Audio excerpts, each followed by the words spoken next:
गांव का रहस्य। कई साल पहले उत्तर प्रदेश के एक छोटे से गांव पिपलिया में एक अनहोनी घटना हुई। गांव के लोग हमेशा से खुशहाल थे, लेकिन एक रात अचानक सब बदल गया। उस रात आकाश में अजीब सी चमक दिखी और गांव के पुराने बड़ के पेड़ के पास से चीखने की आवाजें आने लगीं।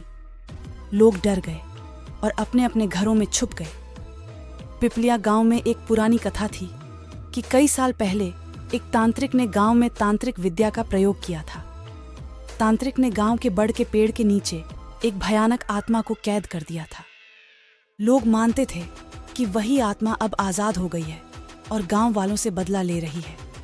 उस रात के बाद से गांव में अजीब घटनाएं होने लगीं। कभी कभी लोगों को अपने घरों में अजीब आवाजें सुनाई देने लगीं। दरवाजे अपने आप खुलने और बंद होने लगे और रात को गांव के रास्तों पर सफेद साड़ी में एक औरत दिखने लगी। गांव के बच्चे रात में सोने से डरने लगे और बड़ों ने भी बाहर निकलना बंद कर दिया।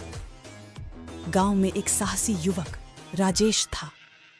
उसने ठान लिया कि वह इस रहस्य को सुलझाएगा। राजेश ने अपने दोस्तों के साथ मिलकर रात को बड़ के पेड़ के पास जाने का फैसला किया।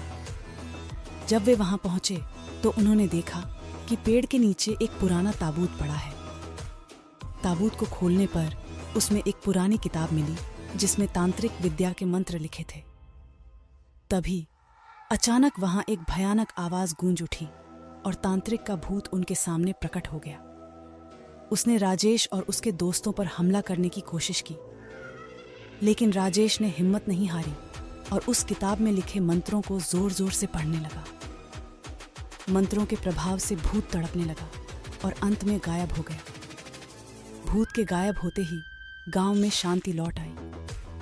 अजीब घटनाएं बंद हो गईं और लोग फिर से अपने जीवन में व्यस्त हो गए। राजेश और उसके दोस्तों ने मिलकर वह किताब गांव के मंदिर में सुरक्षित रख दी ताकि भविष्य में कोई भी इसका गलत उपयोग न कर सके।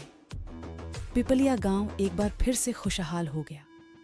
लोग राजेश की बहादुरी की कहानियां सुनाने लगे। गांव में एक बार फिर से खुशियों का माहौल बन गया। लेकिन उस ताबूत और किताब की कथा आज भी गांव में सुनाई जाती है और लोग उसे देख डर जाते हैं। यह कहानी हमें यह सिखाती है कि डर से भागना नहीं चाहिए, बल्कि उसका सामना